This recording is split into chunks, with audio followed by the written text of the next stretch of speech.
Dentro de los factores que afectan al crecimiento microbiano, vamos a comenzar hablando de la temperatura, ya sea aplicada como altas temperaturas o bajas temperaturas para controlar el desarrollo de los microorganismos en los alimentos. Es el factor ambiental más importante para controlar el crecimiento microbiano y también el más crítico a la hora de conservar los alimentos. Recordemos que hay actividad microbiana más o menos entre los -8 a los 90 grados centígrados. Lógicamente, cada microorganismo va a tener un rango de crecimiento que no excede los 35 grados aproximadamente. Esta temperatura va a afectarles la fase de latencia, la velocidad de crecimiento, el número final de células, la nutrición y la composición química y enzimática. En las diapositivas siguientes vamos a tratar cada uno de estos puntos. En la fase de latencia, el microorganismo se adapta al ambiente en el que está.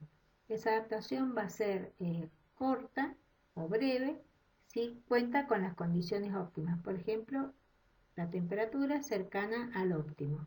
Entonces, sus enzimas van a funcionar rápidamente, va a producir lo necesario para activar el metabolismo y obtener energía para entrar en una etapa exponencial. Si, por ejemplo, la temperatura está por debajo del óptimo, entonces esta fase de latencia se prolonga más tiempo. Y esto es lo que sucede, por ejemplo, cuando refrigeramos un alimento. La velocidad de crecimiento va a depender del tiempo de generación. Si nos acercamos a las temperaturas óptimas de crecimiento, vamos a ver que el tiempo de generación se convierte en una constante y alcanza su mínimo valor. Si nos alejamos de esas temperaturas óptimas y nos fijamos en la gráfica en valores menores, vemos que el tiempo de generación aumenta y alcanza valores infinitos sobre el eje de ordenadas. Es decir, que llega una temperatura para la cual los microorganismos detienen su crecimiento y no siguen su multiplicación. Ya dijimos que para un microorganismo determinado había un intervalo de temperatura de aproximadamente unos 35 grados en el cual podía crecer. Ese rango de temperaturas está limitado por un valor mínimo y un valor máximo. Por debajo del mínimo se produce una gelificación de las membranas y entonces, como el transporte se hace muy lento, se dificulta la nutrición de la célula, por lo tanto se ralentiza o minimiza el crecimiento.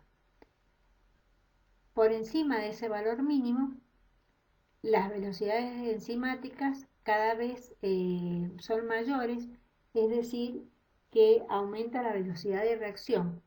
Aproximadamente cada 10 grados centígrados se duplica esa velocidad. Y esto va en constante aumento hasta que llegamos al óptimo, a la temperatura óptima de crecimiento, en la cual las reacciones enzimáticas alcanzan su máxima velocidad. Rápidamente, si seguimos incrementando la temperatura, nos vamos a encontrar con la temperatura máxima, por encima de la cual hay una desnaturalización de las proteínas y se produce una lisis térmica de la célula.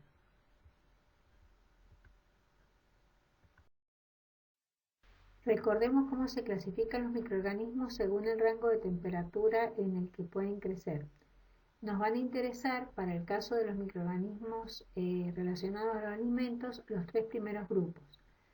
Los psicrófilos van a ser importantes solo para aquellos alimentos que han sido producidos en aguas oceánicas o en climas extremadamente fríos. El grupo de los mesófilos es el que está representado por la mayor parte de los alterantes y los patógenos transmitidos por alimentos. Y los termófilos son importantes solamente en aquellos casos de alimentos que se conservan a temperatura ambiente en zonas tropicales. Esta tabla nos muestra las temperaturas cardinales para cada uno de los grupos que mencionamos recién, es decir, los valores mínimos, óptimos y máximos de temperatura. Y aparece un grupo importante para la microbiología de los alimentos que son los psicotrófos. Estos microorganismos, por su temperatura óptima de crecimiento, podemos clasificarlos como mesófilos. pero tienen la habilidad de poder crecer lentamente a temperaturas cercanas a los 0 grados, es decir, a valores de refrigeración. En esta gráfica vemos la diferencia de comportamiento entre un mesófilo y un psicótrofo.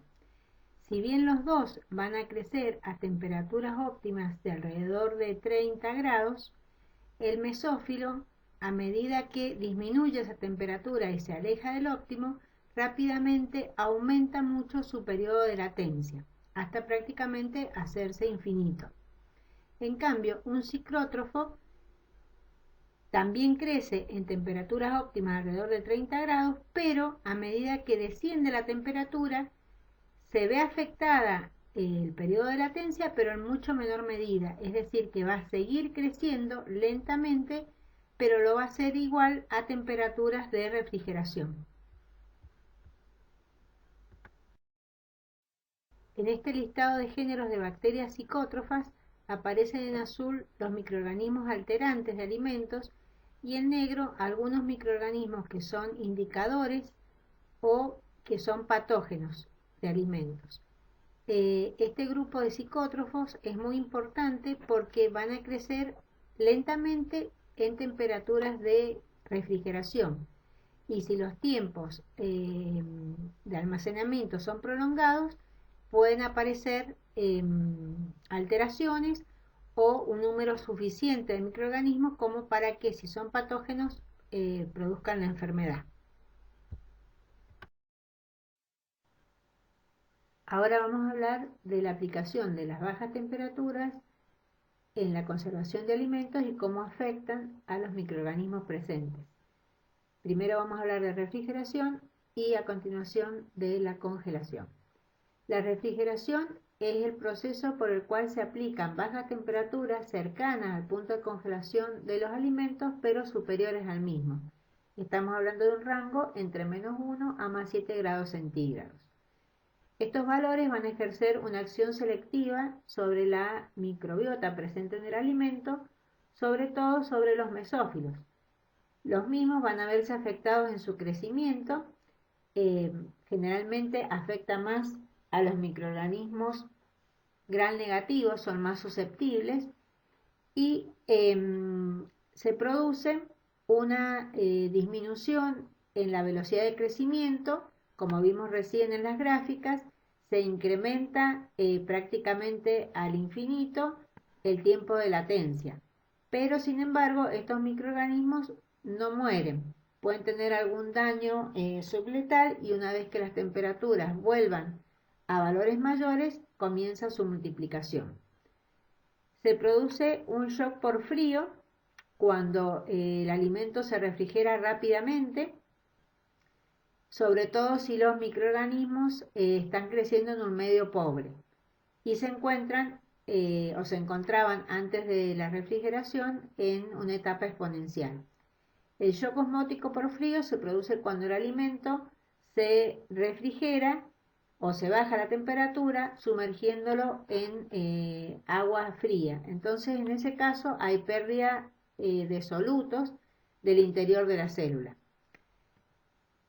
Como hemos visto, los microorganismos que están adaptados a esta temperatura son los psicótrofos. Esas adaptaciones, entre otras cosas, se produce por el aumento del tamaño celular. Se ha observado tanto en mohos, en levaduras y en bacterias que tienen una mayor cantidad de ácido ribonucleico y de proteínas. Hay un descenso de la actividad enzimática, ya que muchas de ellas trabajan en temperaturas mayores, y esto lleva a que haya diferentes rutas metabólicas que siguen los microorganismos, eligiendo para un sustrato diferencial o para un mismo sustrato. Por ejemplo, puede ser que a bajas temperaturas produzcan ácido y gas, y a temperaturas mayores produzcan solamente ácido a partir de ese sustrato. Hay producción de dextranos. Generalmente esto produce una alteración en los alimentos, como por ejemplo la producción de viscosidad en la leche por leuconosto, y se supone que esto se produce porque la dextranosacarasa se inactiva a temperaturas mayores y está activa a temperaturas de refrigeración. También hay producción de lipasas y proteasas y esto nos va a llevar a una alteración de los alimentos. Hay mayor producción de pigmentos, van a ver, por ejemplo, Serratia marcescens, que es un alterante común en alimentos refrigerados y produce pigmentos rojizos. Y se ha observado que los alterantes psicótrofos y psicrófilos de origen marino, todos tienen pigmentaciones. Y estos no están presentes en los alterantes que son mesófilos. Además, también hay una mayor proporción de ácidos grasos insaturados en la membrana y esto lleva a que, esto es lo que observamos en esta tabla, vemos que a medida que disminuye la temperatura de incubación de esta levadura Candida utilis, incrementa la composición de los ácidos grasos insaturados en la membrana. Y esto produce una disminución en el punto de fusión de la misma, por lo tanto a bajas temperaturas estas membranas no se van a congelar, sino que siguen siendo funcionales y permiten la incorporación de nutrientes a la célula y esto produce que puedan seguir obteniendo energía y multiplicándose a esas temperaturas. Las temperaturas de refrigeración van a tener distintos efectos según el grupo de microorganismos relacionados a los alimentos. En el caso de los alterantes, vimos que la mayoría de ellos son psicrótrofos, es decir, que van a crecer a temperaturas de refrigeración, si bien van a tener disminuida la velocidad de crecimiento. Como los tiempos de refrigeración son prolongados, alcanzan un número de células importante para producir alteración en los alimentos, como son aparición de olores desagradables, cambios en el gusto, aparición de coloraciones por producción de pigmentos, cambios de textura por producción de lipasas o proteasas. Y es importante evitar las fluctuaciones de temperatura de almacenamiento, ya que unos pocos grados que aumentemos vamos a producir una disminución importante en el tiempo de duplicación. Entonces se incrementan rápidamente la población de alterantes.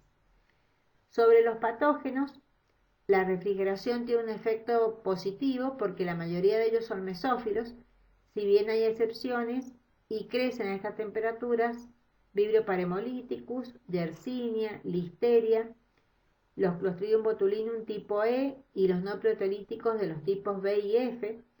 En el caso, por ejemplo, de Staphylococcus aureus, crece muy lentamente, pero a temperaturas de refrigeración no produce toxina. Y el efecto que tiene la refrigeración sobre los indicadores es que, si bien no va a crecer Escherichia coli, pero sí crecen otros coliformes totales como Klebsiella y Enterobacter que están incluidos dentro del grupo de las enterobacteriáceas.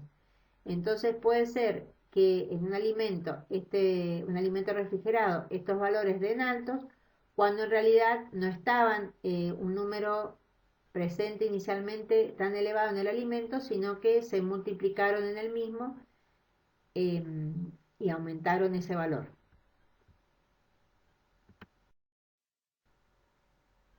Este gráfico les recuerda cómo crecen los microorganismos. Nosotros con la refrigeración vamos a prolongar la etapa de latencia, pero si hay fluctuaciones de temperatura, a medida que se aumente la misma, vamos a tener que la etapa de latencia va a disminuir.